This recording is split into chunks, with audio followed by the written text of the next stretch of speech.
Let me take you back to the moment my entire world shifted. I was 24 when my mom passed away. And nothing prepares you for losing the person who held your family together through every storm. Growing up, it was always just the four of us. Mom, me, my younger brother, and my baby sister. Our dad left early, and Mom stepped into every role.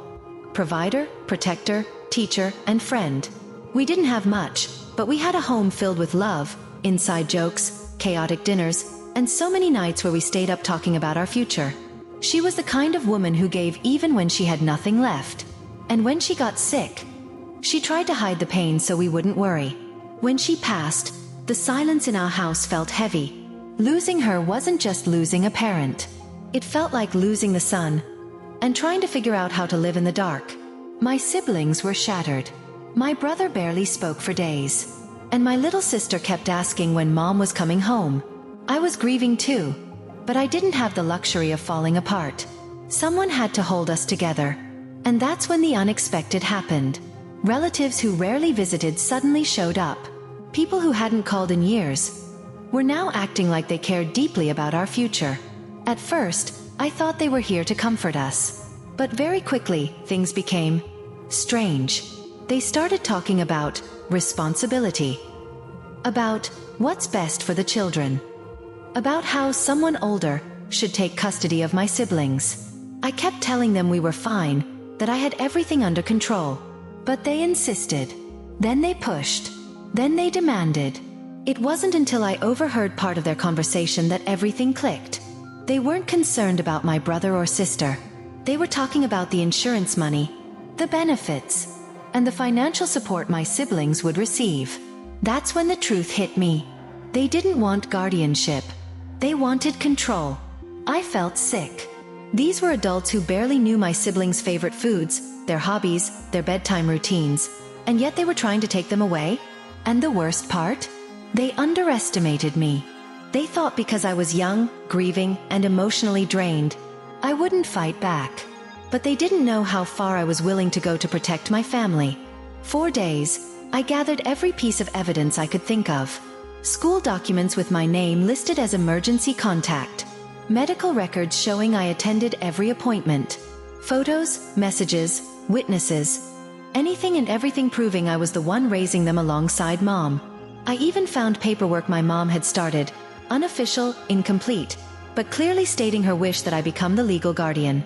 The more I prepared, the more confident I became. And to be honest, the more angry I felt.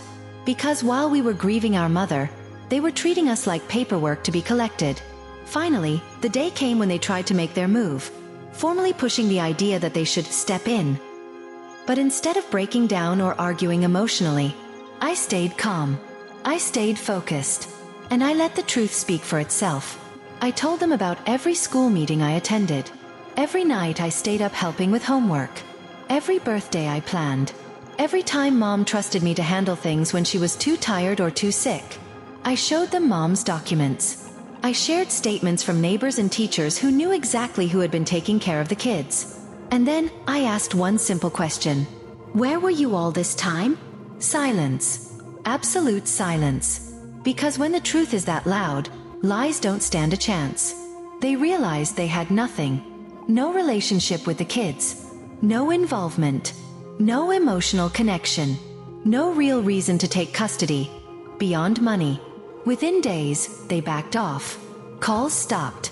Messages stopped. Every hint of concern disappeared the moment their plan fell apart. And finally, life felt peaceful again. My siblings stayed with me, where they belonged. We rebuilt our routines one day at a time. We cried together, healed together, and found strength in each other. My brother started coming out of his shell again. My little sister began smiling the way she used to. And I learned that I was stronger than I ever gave myself credit for. Losing Mom will always hurt. But sometimes the best way to honor someone's memory is to protect the people they loved most. I don't know if she can see us.